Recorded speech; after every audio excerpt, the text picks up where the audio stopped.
You're watching Dreadfully Drawn live. Oh, it looks so poorly, man. I tell you. I need. Yes, that's my.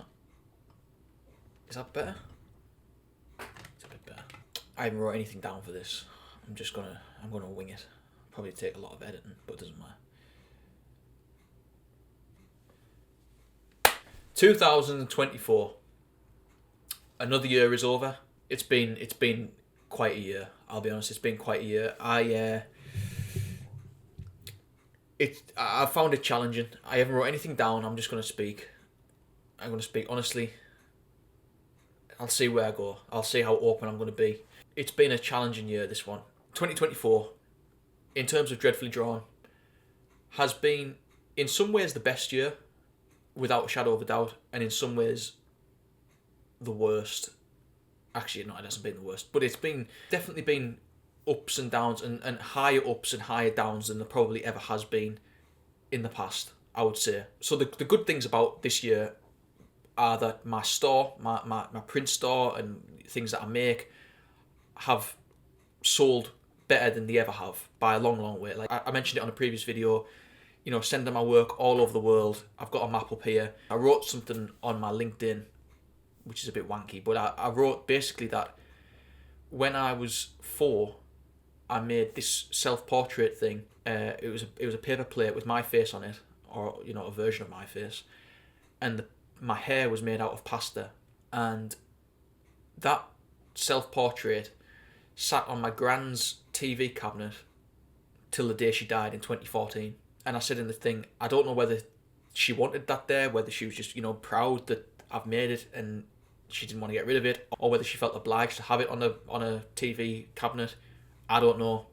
I'll never know now. It's just something that I've got to live with. But the point being that I really do wish that I could talk to her about where I send my work to, because it's so hard for me to comprehend, and I know that she would find it even more baffling, because she wouldn't even know why or how people are getting to know my work in New Zealand or in India or in South America. You know what I mean? Like, she wouldn't even be able to comprehend it. If I struggle to comprehend it, then it'll be a completely different world for her. So I do feel a bit of sadness about that. Like, it's 10 years this year since she died, and I think about her a lot. I miss her a lot, obviously. And it's stuff like that I think, because technology's changed so much and social media's changed so much since then, like, these opportunities to create work for people and sell work to people all around the world, and with relative ease. Like, sometimes it's not easy. Certain countries have more restrictions on what you can send and how long it takes and stuff, but generally, if I send something to Brazil, within a week and a half, it'll arrive to them. I just wish I could talk to her about it, and discuss it with her.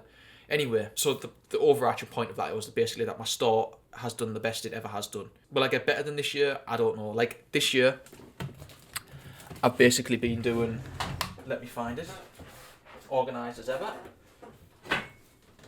This year, getting focus, schoolboy era. This year I've made cups, and in the past month, I have started doing gift cards, greetings cards, like cards that you would send to someone. And that's just the start for me. Like, this is what I've wanted to do for years. This was why I set Dreadfully Drawn up, to be fair. Like, I wanted to make cards out of the drawings that I do. Now that I've got the facilities to do that, I don't know why it took this long to do, but I mean, I've sold maybe about 100 of these cards in, I would say, less than a month. Like, it's amazing. Obviously, it's coming up to Christmas, the festivities and all those things. People buy cards more at Christmas time, but it is something that can be all year round, and I'm going to keep going. Like, it's the start, I'm telling you, it is the start. That's an absolute undeniable positive. Might be the positive throughout the whole year. Social media, which is obviously, you might be watching this thinking, well, what on social media got to do with it? Social media is a big part of what I do. My Instagram just does not grow. My Instagram grew, and then Instagram were like, nah, you've had your moment. So my work still gets a lot of likes and comments and stuff, but in terms of it being shared to a wider audience, it just doesn't happen. And I've got to live with that. I'm kind of fine with it. Like, I kind of know what I need to do to start bringing more people in. Basically, what I need to do is make short form videos and hope that basically I do enough of them so Instagram shares my work to a wider variety of people. But I'm just like, that is so much work for Instagram to just fucking decide, no, we're not going to show people it, or yeah, we are going to show people. Like, I'm in control of this. This is something that I'm in control of. So I've decided this year, basically, that I'm just not letting Instagram dictate my mood, dictate what I do, because of what's happened with Twitter or X. Like, it is so temporary, all of it. Basically, I was fuming.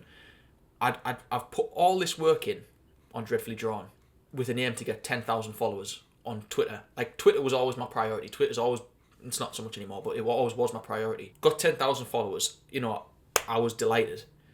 And then all this stuff happened with Elon Musk, and then, like, making it more difficult for your work to be seen, and, you know, restricting you if you don't buy into the X premium and all this shit. Like, it is so frustrating, and it's also made me think that this isn't, they are not in control of what I do.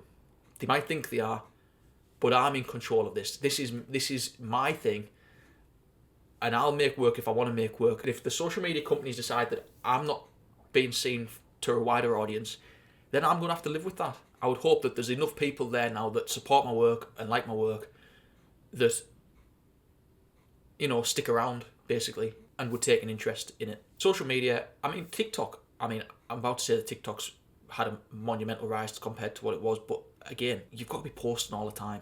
You've got to be posting all the time, and it's just frustrating, and it's tiring, and sometimes you just feel like you're getting nothing out of it. Sometimes you feel like you're getting loads out of it, and then, you know, it's dealing with, although it's completely, like, silly. I agree. There's way bigger things happening in the world than Instagram followers or Instagram likes or Twitter likes, Twitter followers. You know, there's so many bigger things, but it is a thing that affects people, and it is a thing that affects people that are making stuff all the time. And I do think that it is a purposeful ploy to basically ruin you, basically. Off the field, as they would say in football, I've basically I referred myself to therapy because in March I decided that I was struggling. Like, I felt like so many things were building up inside of me to the point where there was this outpour of emotion. It was kind of a no-brainer in terms of, like, I basically got to go and do it because I can't just be crying on the kitchen floor, which I was. So I referred myself, and that was in March, and I'm still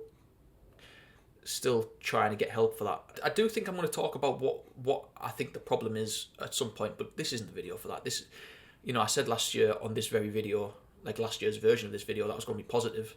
This has been quite negative, and I'm not negative, but I can only really document what has gone on in the year, and it has been a challenging year. It has been a challenging year, and I can't deny that. I can't pretend that it hasn't. I can't, you know, sugarcoat it. Like I said about posts on LinkedIn, like, no one's ever had problems on LinkedIn. That's the problem with LinkedIn.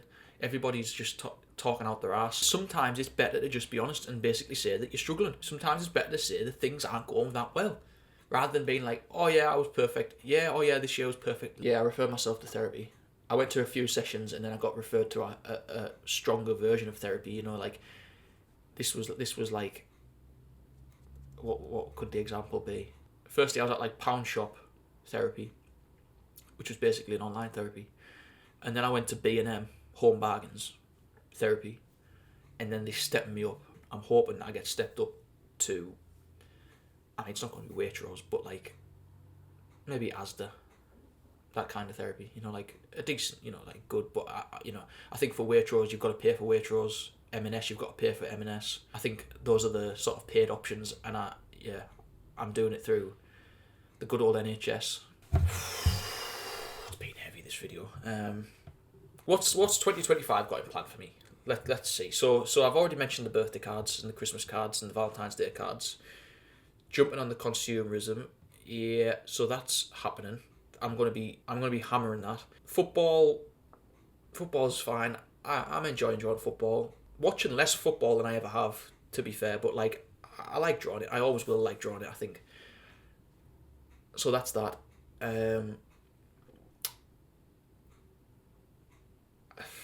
That's about it. YouTube. I've been taken seriously the last few months, to be fair, and I think it's a slow burner, but I think it's gone up slightly. Like I think the subscriptions have gone up slightly. I think the views are a bit hit and miss, but I feel like I'm quite determined to work on YouTube.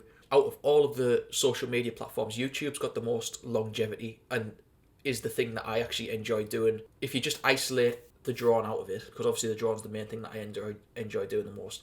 These long form videos and talking and video myself drawing and video myself going through the process and talking about football, talking about things that I love. They are, this is probably the thing that I actually do enjoy doing the most. So, I've been quite determined to keep going with YouTube. I don't know how long that'll continue. Like if I'm only getting 20 views on a video, then I suppose maybe I'll stop. But I always think, like, what if the next video is the one that does well? Or what if the next video after that is the one that, really propels what you do? And I also think, if I got 300 views on a video, like 300 people is quite a lot. And, I shouldn't just dismiss that just because it's not getting like 5,000 or 10,000 or 100,000. Like 300 people is a lot of people. And yeah, a lot of work goes into videos, but if I enjoy it, then it doesn't really matter, is my thought process. It's a thing that I want to create most content for. It's the thing I feel less pressure for. Like, I'll just upload anything to YouTube, I'm not bothered. Where Instagram, I get paranoid that people are just going to get sick of me and unfollow me, and then people just unfollow me anyway. So that's it. I'll just see how this year starts. I'm not even going to set goals. I'm not going to try and achieve anything. We carry on as we were. Always trying to improve. So my favourite song this year, because I don't really do songs at the end of my my videos anymore, because again, does anyone really want that? But my favourite song this year, comfortably, and I might have done it at the end of this one of the videos earlier in the year, is Favourite by Fontaines DC. Like, I love that song so much. I think it might be one of my favourite songs ever. Did you know I could claim the dreamer from the dream? Make you feel everything you've never even seen. It's been a long you've been my favourite for a long time.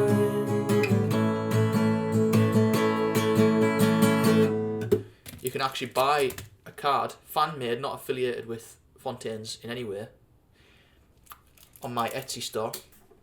Yeah, they're on sale right now. That's my favourite song of the year. I've had a lot of fun, to be fair. Like, just on a serious note, and all that was quite serious, but I've had quite a fun year. I've had a very fun year doing Dreadfully Drawn. It's been very enjoyable, packing all the prints, packing all the cups, doing the cards, all those things, and the drawings, and responding to people, talking to people. All the negative things on social media, there are massive positives. All the people that get in touch with me, all the people that interact with my work, buy my work, like, it's amazing. It is amazing. And I've had a very, very, very fun year. I've had a very, very, very, very fun year.